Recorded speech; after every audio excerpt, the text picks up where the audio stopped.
Friends, మీకు ఈ video నచ్చితే లైక్ చేయండి, సబ్స్క్రైబ్ చేయండి. దీప ఇంట్లో ఉన్న వాళ్ళందరూ చాలా కంగారు పడిపోతారు. దీపను చెప్పవలసిన అంత అవసరం ఎవరికి ఉంది, అయినా దీప మీద ఎందుకు అంత కోపం ఉంది అని చెప్పేసి కార్తీక్ వాళ్ళ అమ్మ అడుగుతూ ఉంటుంది. ఆ మాటలు వినగానే అక్కడున్న దీప మాత్రం మౌనంగా చూస్తూ ఉండిపోతుంది. అక్కడున్న దీప వాళ్ళ అత్తయ్య అయితే ఇంకెవరు చేసి ఉంటారు, వాడే ఆ నరసింహాడే చేసి ఉండాలి.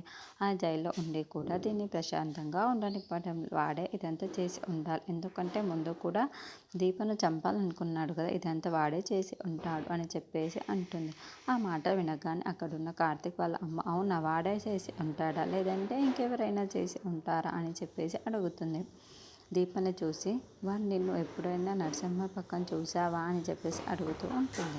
ఆ మాటలు వినగానే అక్కడున్న దీప మాత్రం, లేదమ్మా నేను వాళ్ళని ఎప్పుడూ చూడలేదు, అలాగే నరసింహ పక్కకు కూడా వాళ్ళని ఎప్పుడూ చూడలేదు, వాడిని నేను ఎప్పుడూ చూడలేదు అని చెప్పేసి అంటూ ఉంటుంది. ఆ మాటలు వినగానే అక్కడున్న వాళ్ళందరూ అయితే చాలా కంగారు పడిపోతూ ఉంటారు.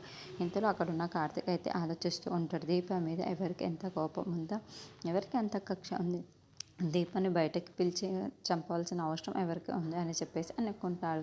నాకు తెలిసి ఆ జ్యోత్స్న మీద ఎందుకో డౌట్గా ఉంది అని చెప్పేసి అనుకుంటాడు. అయినా ఇంత కోపం ఉన్నది జ్యోత్స్నకే కదా దీపం మీద, జ్యోత్స్ననే ఇదంతా చేసి ఉంటుందా అని చెప్పేసి అనుకుంటూ అక్కడి నుండి పక్కకు వెళ్ళిపోతాడు.